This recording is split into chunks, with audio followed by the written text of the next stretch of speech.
recording with Teams. So welcome to everybody. There we go. Recording has started. Okay. Thanks, you guys. This is our maiden voyage bringing together CodeWright clients to talk about legislation. And I'm still having people come in. Let's see here. Everybody's here. People are trying to call me.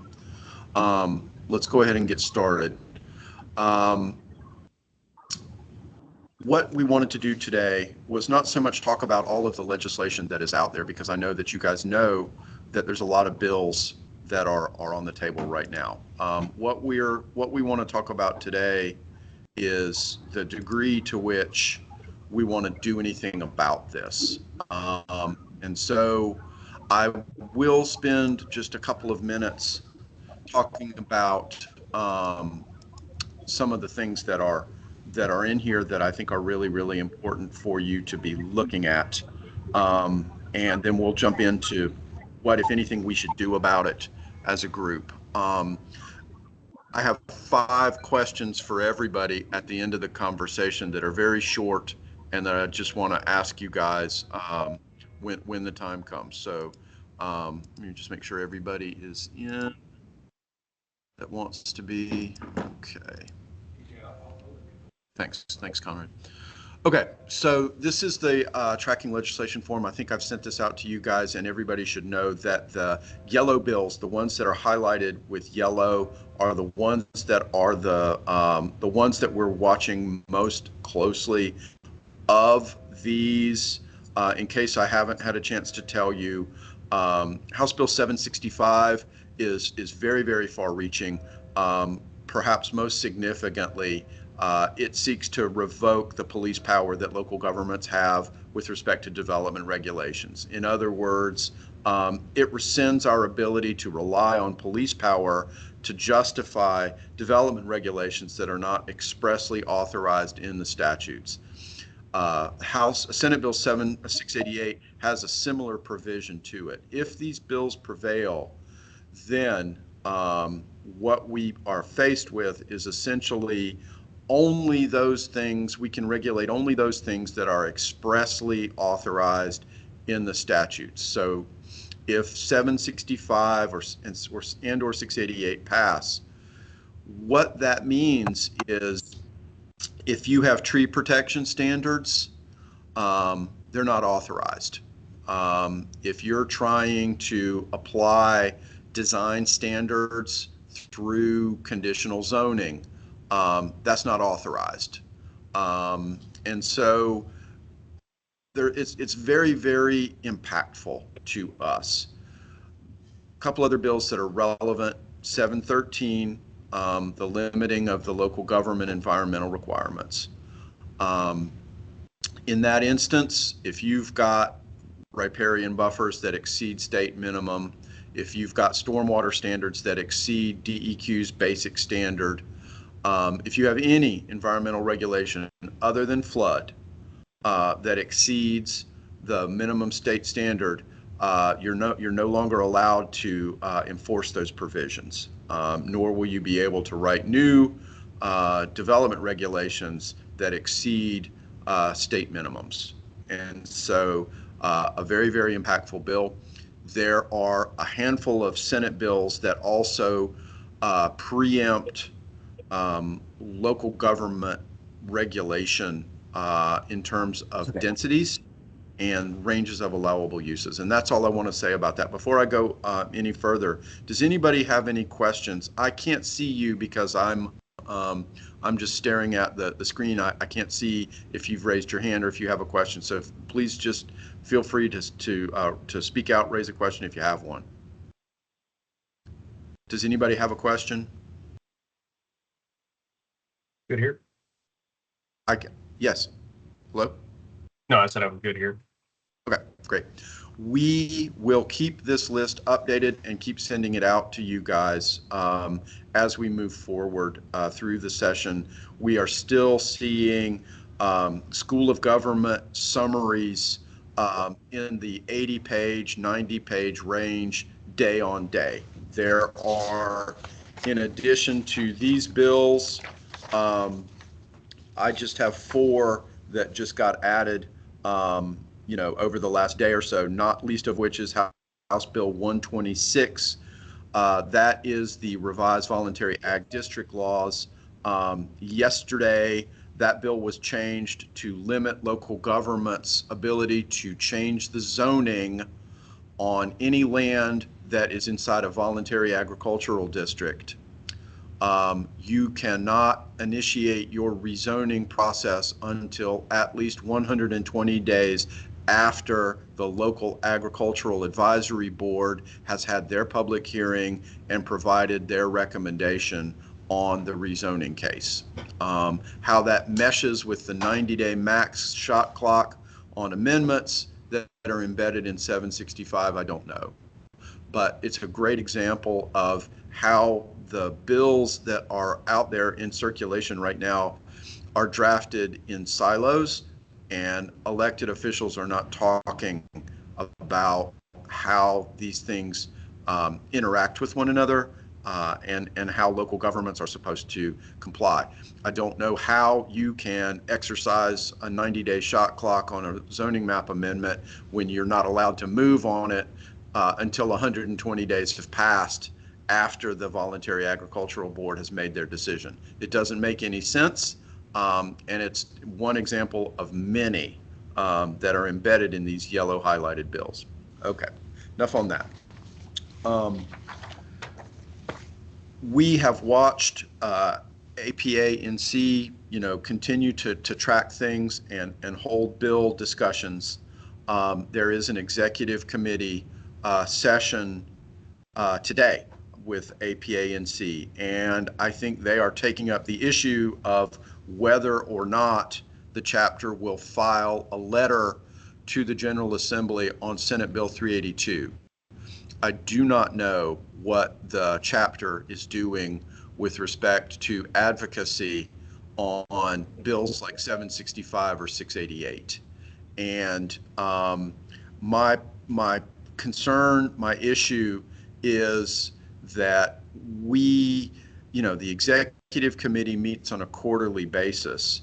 And so if they are going to be making decisions about advocacy action on bills on a quarterly basis, the horse will have already left the barn by the time we get round to weighing in on it. So I'm nervous about that.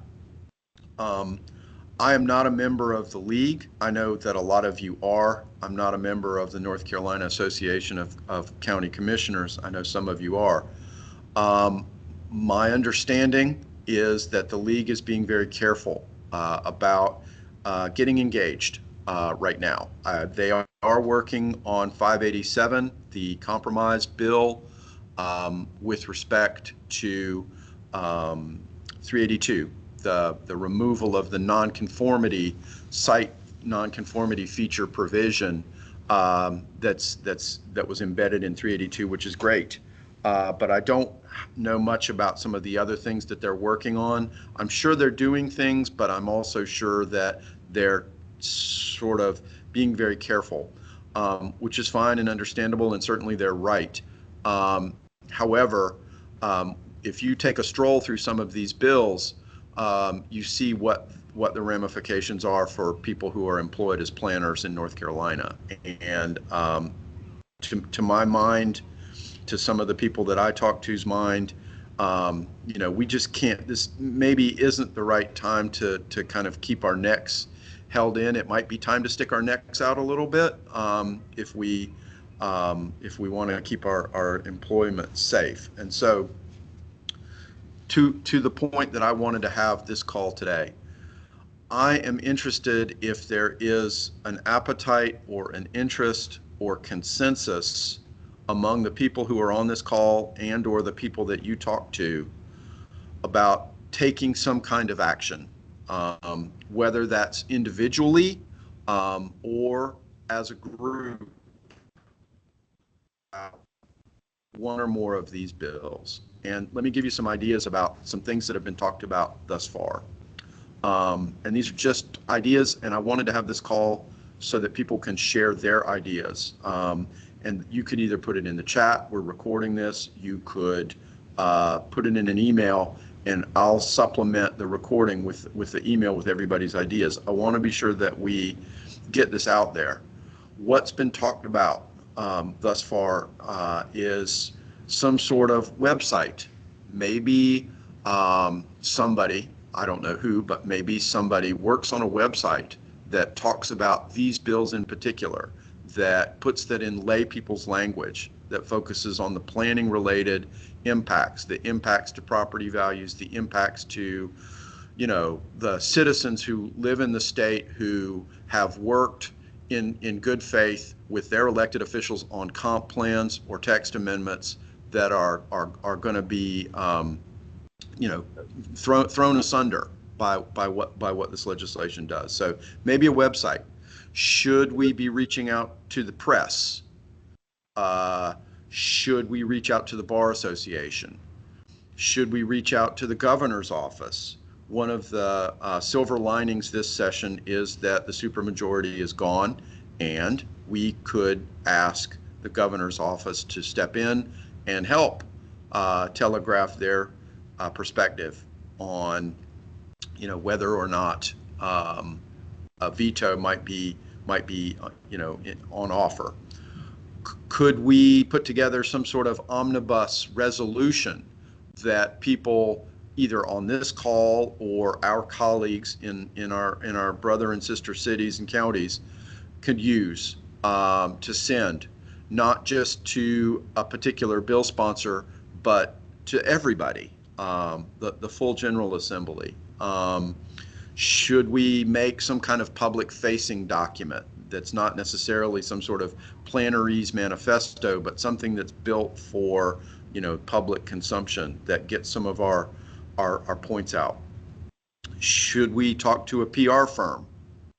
Should we get a lobbyist?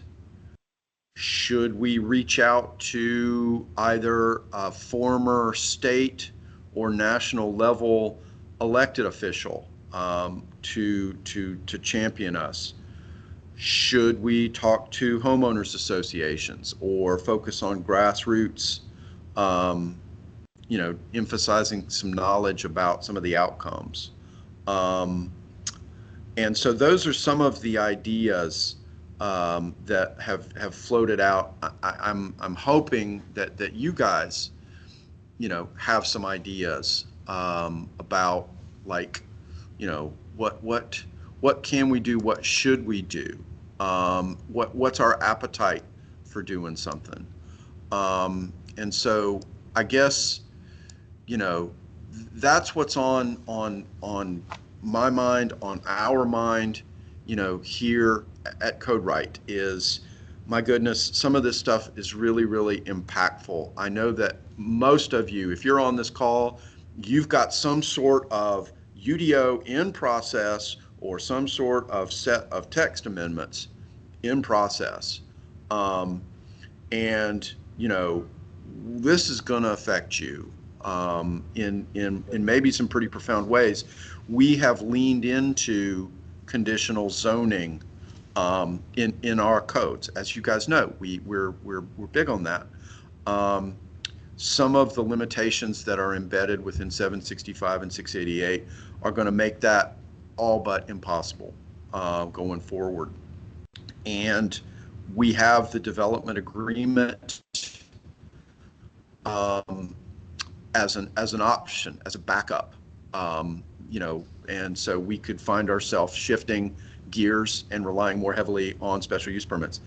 As much as it pains me to say, Michael Poston, I see you on the call, it may well be that we need to turn our attention back to special use permits. I know you guys saw in these bills calls for conflict of interest to more closely parrot the quasi-judicial process. You've seen in these bills this crazy statement about how zoning map amendments should be processed quasi-judicially, which makes almost no sense at all. But we're trying to find some shelter from the limitations that would be thrust on us in terms of conditional zoning and loss of police power. And I feel like this is probably a good time to stop and just open the floor and see if anybody has anything that they want to say or want to ask about.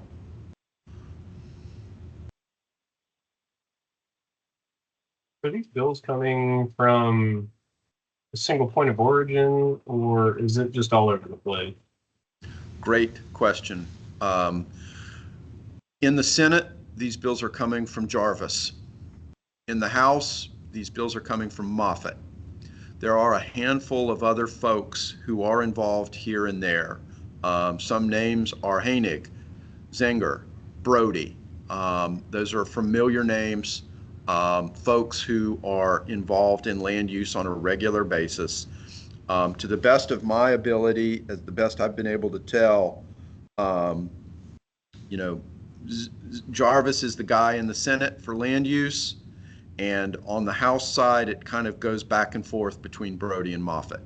And those names are affiliated with every piece of legislation that's got a yellow highlight on it on your table has them as either a primary or a secondary sponsor.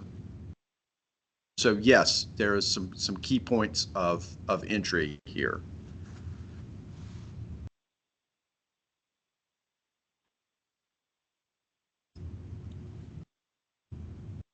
Okay.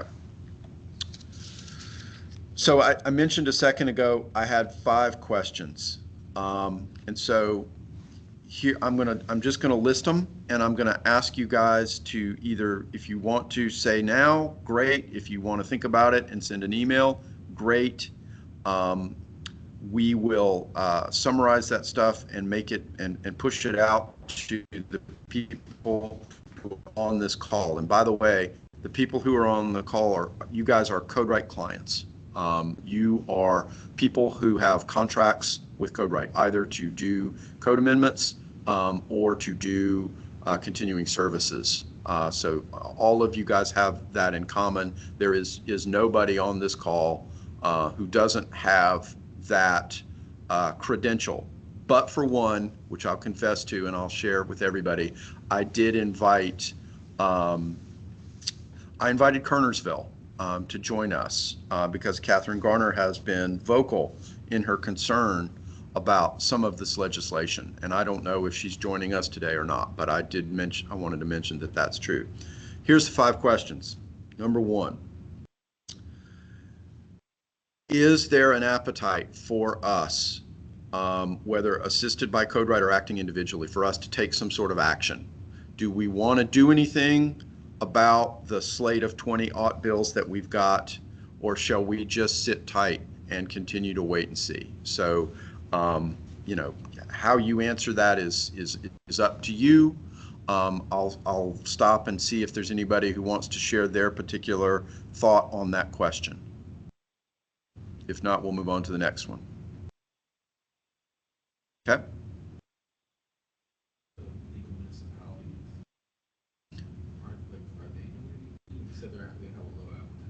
Right. So there was a question from Conrad, who I happen to be sitting with here in Clayton. And the question was, is the League of Municipalities doing anything? And the answer is yes. Yes, they are. That said, everything they do is for municipalities. They do not have any county clients. And so any of the ETJ bills, not their bag. Any of the big concerns about mandatory residential densities in areas that don't have sewer, not their bag. Perhaps some of the provisions that relate to the ability to not connect to adjacent sewer might also be a county level concern that they're not involved in. So yes, the league is doing stuff. What are they doing? I'm not sure. I'm not a member. If there is anybody who is knowledgeable about what the league is doing, please share that, because I don't know, and maybe you do. Does anybody have any thoughts about that?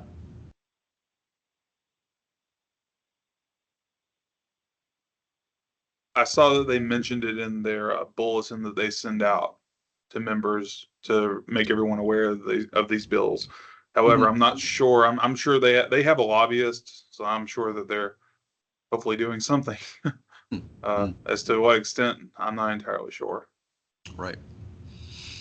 As an individual not necessarily representing the city, my inclination would be to reach out to the governor and all the legislators with a letter as a group. If there's like some sort of consensus on position on certain bills, what I would like on top of my opinion as an individual is perhaps this list of bills as well as the 5 questions, and I present that to our attorneys. Let's see if we can't get our aldermen stand behind that or whatnot, and give you like an official answer. Okay. Okay. Yeah, that sounds good, Robert. And we've been, you know, I know that, you know, y'all have been active, you know, down in New Bern. I know. Anyway, I'm gonna go to the second question. Okay, so the first one was, you know, is there an appetite to do anything? And so that's kind of a yes or a no. If there is an appetite to do something, what do you think it should be? What makes the most sense to you as a planning practitioner, you know, here in North Carolina, knowing what you know about your jurisdiction, about your job, about the nature of the General Assembly, about the differential opinions among your elected officials, you know, what would be best? And I'll go through the list one more time very quickly. We talked about a website. We talked about a manifesto. We talked about reaching out directly to the governor's office. We talked about an omnibus resolution that people could opt in or out of. We talked about a public-facing document. We talked about a PR firm. We talked about a lobbyist. We talked about reaching out to a former elected official, probably at the state or federal level. We talked about grassroots, you know, engagement. So that's question 2. If you think something should be done, what should it be? Does anybody, and Robert, thank you for your comments about that before. Does anybody else have any ideas about what it should be? May I just ask kind of a question? Sure. I mean, clearly a lot of this is intended to make it easier for development. So you would assume that builders would be for this. But I am kind of curious about the North Carolina home builders, because to a certain extent, too much building or cheaply made buildings are less desirable for people who actually do quality work. And so I'm wondering if there's a core group that might be part of the coalition, so to speak, that might be able to gain the ear of legislators more effectively than just government folks.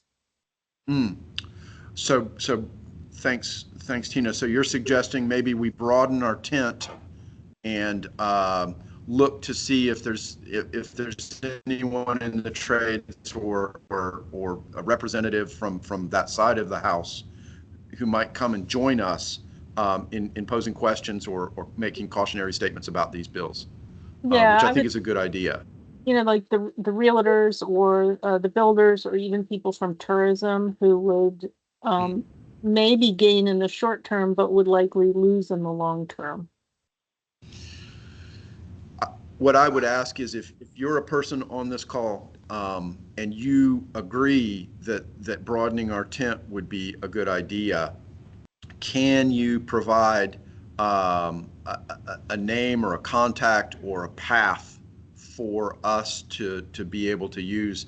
We're really starting with nothing other than the fact that, you know, we all know each other and we've got this desire to take some action, and we're not seeing a lot of action from the usual channels.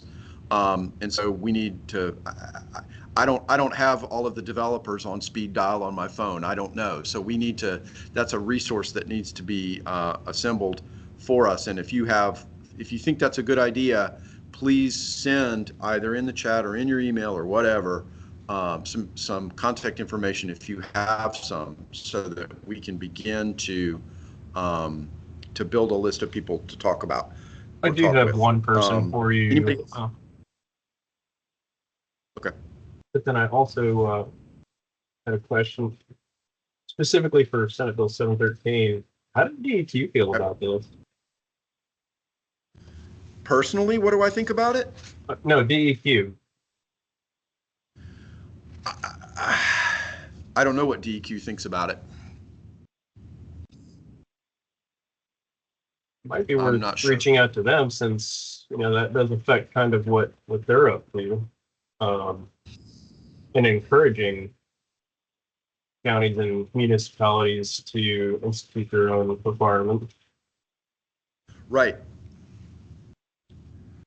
I mean, something to keep in mind too is that the Home Builders Association made that presentation before the General Assembly, seeking deregulatory approaches. So I think a lot of that's coming from a lot of what we're seeing proposed is coming from that push as well. So so there is a private push for deregulation, and it's bipartisan. It's not just one party.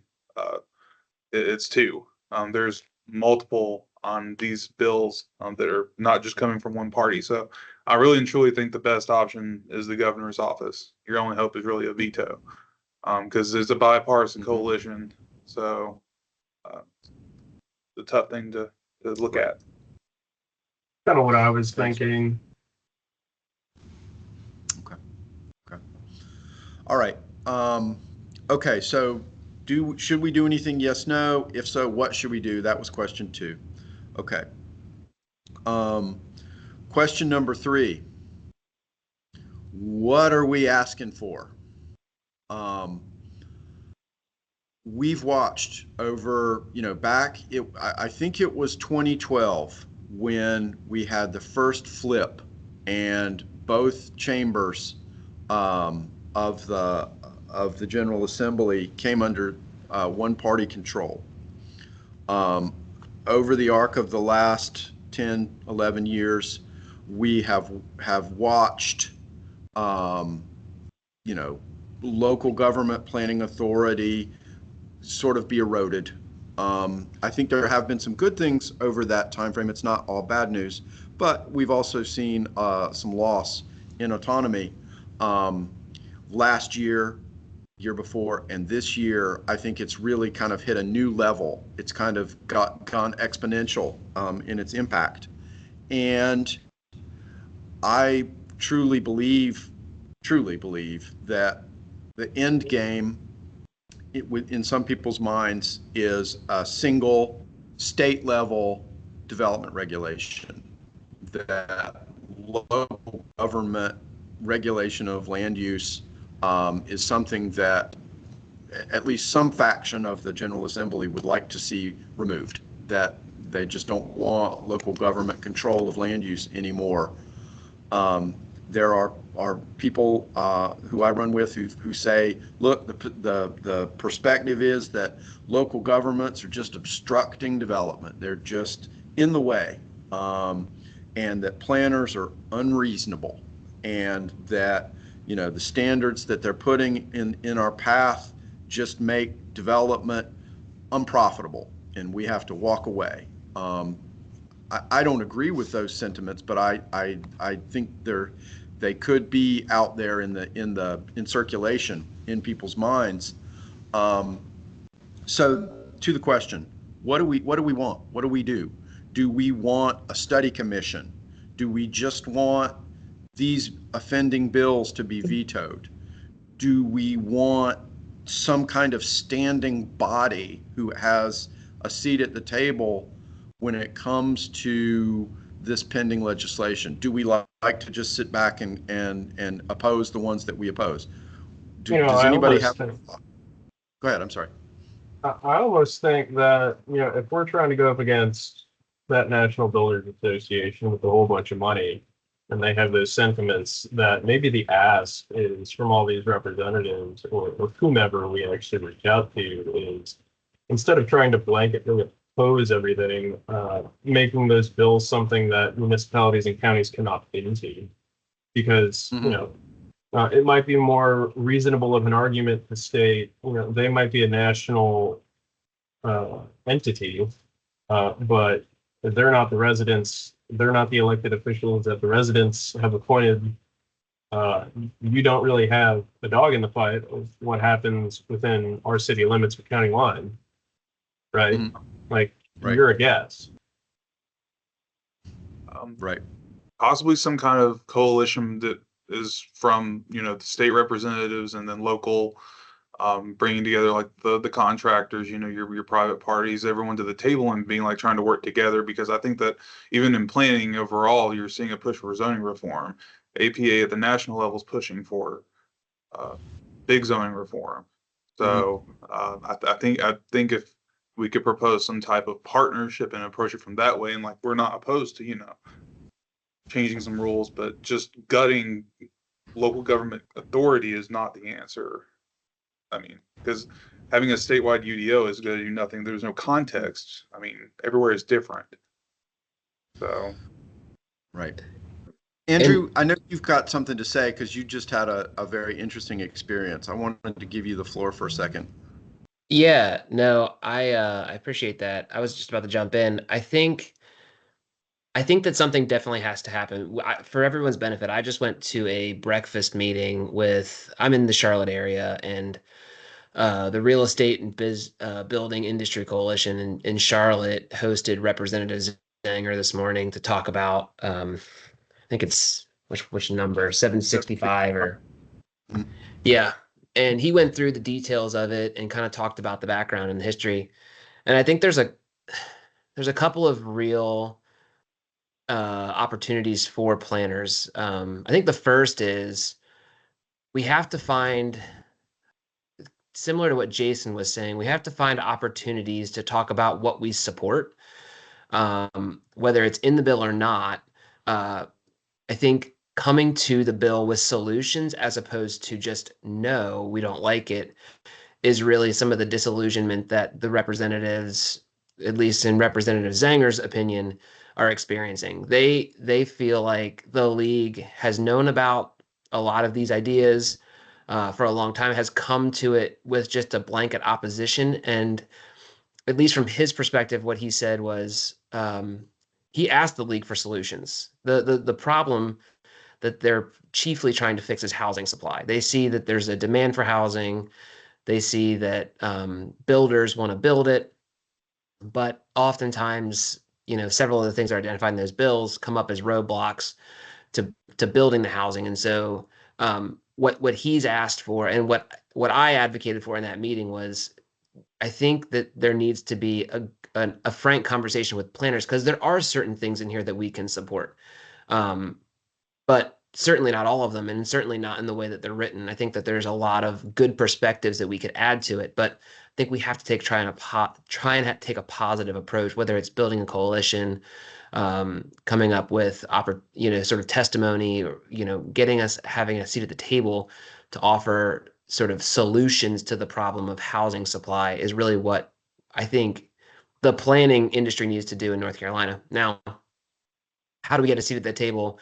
As you guys all know, we're not the ones doing any sort of campaign finance. Like, that's much more likely to come from the home builders, and that's somewhat of an interest that we have to work against. But one of the main concerns that he brought up in the meeting was, and I thought this was fascinating, he said he's concerned about the increasing housing density everywhere, specifically in the unintended consequence of how it might play into institutional investors and institutional money pouring into the local housing market. He is very aware, right, of how these financial firms that are well-heeled and have billions of dollars can pump money into a local economy and build quick, cheap housing and sell them like that. He told a story about a True Homes development somewhere in North Carolina where they prepped the whole site. I think it was like 100 homes or something like that.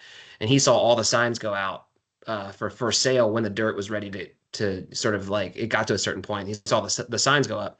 He said the next day all the signs were down, and he asked, well, what happened? He said they sold every single home to an institutional investor. So it became this sort of profit model that is not providing affordable housing. It's not, even though there's supply added, it's getting scooped up by investment firms. And so anything that we can do to demonstrate that reality and how these sort of housing supply everywhere solutions could play into that issue, I think that's going to play really well with this group. So those are the kind of the two main things: is one, be positive in whatever we can and be supportive of the things that we can be supportive of. We need to stand for good planning, whatever that is. But then two, yeah, maybe playing into that kind of idea of the institutional money is a real threat here, and we need to be allowing local governments to control land use and planning in a way that works for the community, that's going to allow local investment to and affordable housing supply in a way that works for, you know, our communities. You know, the institutional investing thing was something that was on my mind. And, you know, with that conversation that you were mentioning with them wanting to tackle the housing supply concern, you know, as far as my experience here in Newbern is concerned, there are plenty of houses being built. It's just they're all $350,000 homes. So it's like, you're telling me that you're concerned with the housing supply and you want to build them, but who are you building for? Yep. Right. Because me as a city, I have a CDBG program, and there's a large concern with affordable housing. It just doesn't seem like DR Horton has any interest in doing that because they're a national company with that institutional money. Right. And they're a big part of that. And I mean, they're at the most affordable level of what you can buy, because I mean, you're going to pay 300, but for anyone else, you're paying upwards of 4 and so forth. So I think that's what they're trying to call affordable housing. Right. Yeah, and you know, that kind of is what got the bad taste in my mouth. You know, that's great that you're saying these words, but words are pretty cheap in my opinion when I see your actions are $350,000, $400,000 houses. Mm-hmm.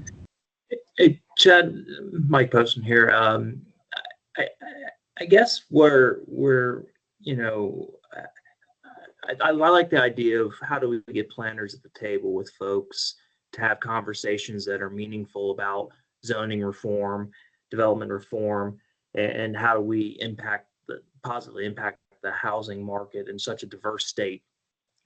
I think that's a bigger conversation than what this group's going to be able to muster. And I think it's going to take buy-in from the professional. I think it's going to take buy-in from NCAPA. And if you go to 765 and look at the sponsors, you have a Democratic primary sponsor, or at least one, and you've got 6 others that are co-sponsoring it. They appear to be, you know, rather diverse from smaller jurisdictions or more rural areas, and then some of your larger areas. I guess the question becomes, and you talk about, hey, does the governor say let's do a veto? Well, in the House, it only takes one person to decide with it only takes, there's only one vote separating a supermajority. Well, you got 7 folks sponsoring the bill. If it gets vetoed, unless the governor's pulling strings behind the scene, I think that gets beyond what maybe this group's going to be, what planners historically do. But I guess the question is, do we have folks that can reach out to these people and say, we understand the concerns, can you let planners help facilitate a conversation? Because that's what we do. That is the planning profession, right? We are facilitators of these community-wide conversations about how to take these different pieces, you know, in different parts of our community, and try to create a comprehensive and cohesive plan to address issues. And I think that's where who we are as professionals, and that's who we are as an organization. I think we need to try to figure out how to get ourselves into the conversation. I'm a planner, not a politician, so I don't know exactly how we would do that. But I think unless we get ourselves as a profession into this conversation to help talk about, we see rezoning reform we see housing issues too. Here's how we think we can help contribute to this conversation. And by the way, some of these things that you're talking about are going to have the opposite impact on governmental efficiency, or how we view, or how local governments are going to view the amendment process, and how willingly are we going to recommend changing the ordinances to better accommodate things, when we realize that before we could amend and tweak as we went along. If we lose that authority, how readily are our planners going to recommend to local bodies, hey, we need to change these regulations, knowing that we probably can't change them back if market conditions change, or things, that assumptions change or don't pan out. I mean, I think everything else is well and good, but you look at some of these things, and I think the Senate is a much less friendly place than the House probably is for land use right now, just from what you read, what's coming out of it. But so how do we do that? I don't know. But that's where I think we need to head. And I think we probably need that from, assistance from our larger APA group, and maybe even some of our sister associations with the county commissioners and the league. I don't disagree that this may be a time we need to really assert ourselves as a profession. But I think I think that our opportunity is in that, who we are as professionals in communities, and how do we help guide that conversation, and understand that there are people that would like to see no zoning, or no planning, or no thought about this, and just let's have the Wild West again. But we're also one of the fastest growing states in the nation. And in response to that, our state legislator is saying, well, let's make it the Wild West, as opposed to, how do we balance this idea of growth with our natural environment? And I think that's, I'll shut up now, but that's where I sit. Thanks, Mike. I hope that you will send an email, or anybody else who's been on the call who was thinking about giving us suggestions about what we should do. Please write that down. I've been in APA for 10 years. We've been talking about how we all need to work together and build a coalition for 10 years, and we've never done it. And so if we're going to do it, let's go do it. Let's go do it. I don't think that we can just wait for NCAPA to do it, because they've had 10 years to do it and we don't have a coalition. So,